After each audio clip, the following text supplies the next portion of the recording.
জখমের বাড়িতে আগুন লাগে। গ্রামবাসী আগুনের নিয়ন্ত্রণে আনার আগে সব কিছু ছায়া যায়। আগুনের যাতে লেলিখানো তাদের যে একটি সবগুলো গ্রামবাসী কিন্তু নিয়ন্ত্রণ করার চেষ্টা করতেছে। আর ঘরের যে বাড়ির যে ঘরের অবশিষ্ট কোনো কিছুই বাকি নেই। যুক্ত আছেন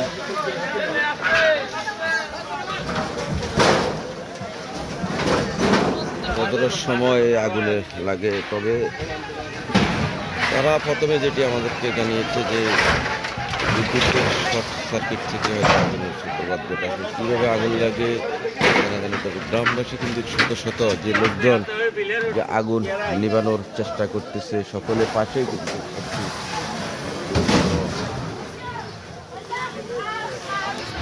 বিল রয়েছে। বিল থেকে থামিয়ে নিয়ে কিন্তু গ্রামবাসী শত শত লোকজন স্বেচ্ছায় চেষ্টা করতেছে।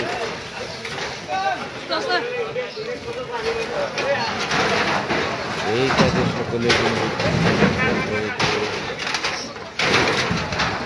শত শত লোকজন স্বেচ্ছায় আগুনে। হাজি সাহেব একটু এদিকে আসুন ভাই, আমি তো একটু লাইভে গেছি বুঝছেন, এদিকে নাম একটু এদিকে আইন। আসলে এটা কটার দিকে আসলে যে আগুনটা লাগে বা কিভাবে একটু যদি বলতেন। 3টা 3:30টার দিকে লাগছে। কিভাবে লাগছে এটা জানেন? বিদ্যুৎ থেকে, কারেন্ট থেকে, কারেন্টের মিটার থেকে না? হ্যাঁ।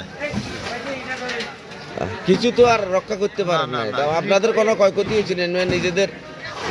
মানুষের ক্ষতি আরো কিচ্ছু নেই, অনেক কিছু ক্ষতি হয়েছে। যে আমি কথা বলছিলাম আসলে যে কথা বলার ভাষা তার নাই।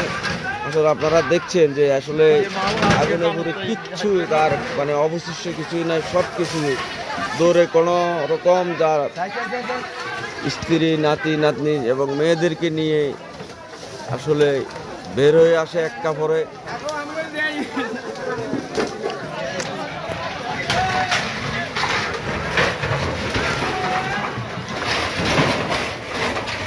আর কি বিষয় আসলে যেটি জানিয়ে রাখি যে এই গ্রামটিতে আসলে যে লোকজন আপনারা দেখেন যে শত শত লোকজন আসলে যে আগুন যে নিবারের জন্য স্বেচ্ছায় যায়, যে কীভাবে ঝাঁপিয়ে পড়ে এটি একটি আসলে বিল। এই বিল থেকে পানি তুলে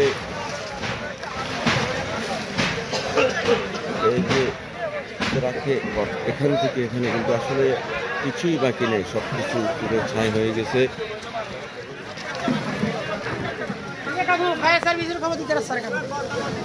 এই কয়টার দিকে আসলে আগুনটা লাগে? আমরা তো ফজর নামাজের আজান করি দেখি জোগাড় হয়েছে। এরপরে আমি অনেক জোগাড় দিচ্ছি, মানুষ বান্ডিল বেলা। এরপরে ঘর থেকে মোবাইল আনি ফলে বিদ্যুতের ফোন করছি, ফলে বিদ্যুতের লাইন বন্ধ করে দিছে। লাইন বন্ধ করার পরে তারপরে ঘরের চারিখানে আগুন জ্বলতেছে। এরপরে ফলে হাত করে ফলিওলার করে কইছি আইলে ভাই একটু তাড়াতাড়ি করে ইসলাম মেম্বারকে গাড়া রাখে, একটা ফায়ার সার্ভিস ফাটান, আমরা যেমনই হোক। এরা বলতেছে ফাটাইতেছে, পর্যন্ত কোনো খবর নাই। এখন তো ঘর বাড়ি সব জ্বলে গেছে, সব জ্বলি ছাই গেছে, সব শেষ হয়ে গেছে।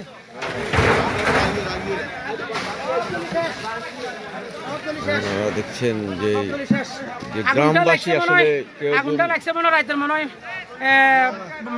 4টা হইতে 3:30টা, 4টা হইতে 3:30টা লাগছে আগুনটা, না হলে এভাবে জ্বলে না। জি জনাব হাবিব সাহেব, আসলে আগুনটা কয়টার দিকে লাগতে পারে বা আপনি তো অনেক তাড়াতাড়ি ফজর নামাজের মসজিদ যাইতেছি, তখন কোনো আগুনের আলামত দেখি না।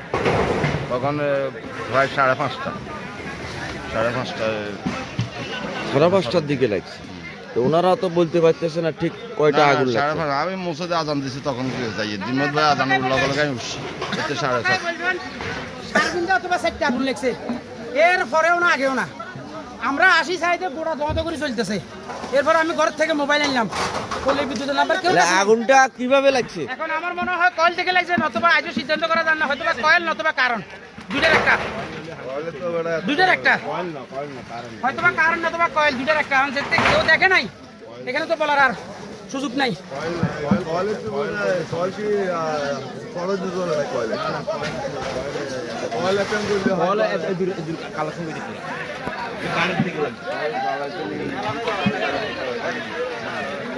সকলে একদম শিশু থেকে বৃদ্ধ পর্যন্ত আবার বৃদ্ধ সকলে কিন্তু স্বেচ্ছায় যে আগুন নিবানোর জন্য আসলে চেষ্টা করতেছে। ফাইল হয়ে গেছে আসলে অনেকক্ষণ ধরে। অন্যদিকে যে স্বেচ্ছাসেবক যে আমাদের এই গ্রান্টের যে টিমরা তারা কিন্তু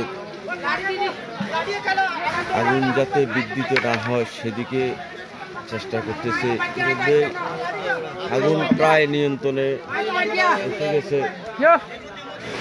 ইতিমধ্যে আগুন প্রায় নিয়ন্ত্রণে এসে গেছে এবং নিবানোর চেষ্টা করতেছে। আরেকটা বিষয় জানি তাদের ঘরে যে আলমিরা, ফ্রিজ, টিভি যাই কিছু আছে, মোবাইলগুলো পর্যন্ত আগুনে পুড়ে গেছে, কিছুই বাকি নেই।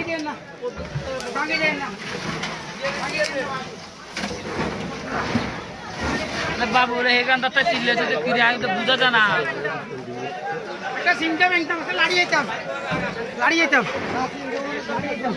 দেখতেছেন যে পায়ের মালিক হাজী ইব্রাহিম সাহেব কিন্তু তিনি কান্না ব্যঙ্গে হয়ে আসলে আগুনে পুড়লে আর কিছু বাকি থাকে না।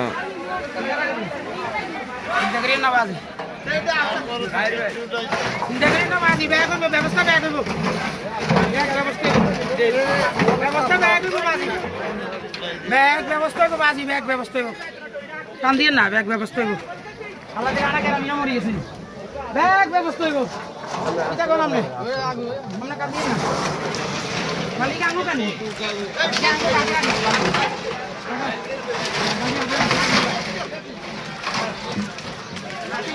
টান দিয়ে না ব্যাগ ব্যবস্থা বানা আছি। মানে মনে ফোন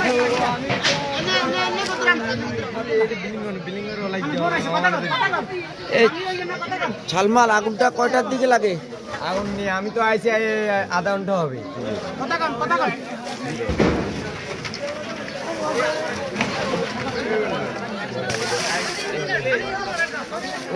রাস্তা বদরুল ভাই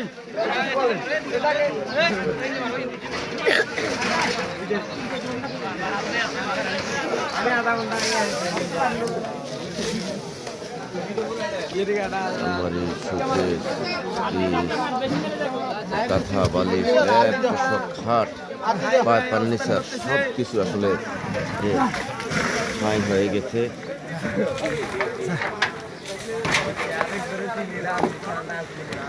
এরকম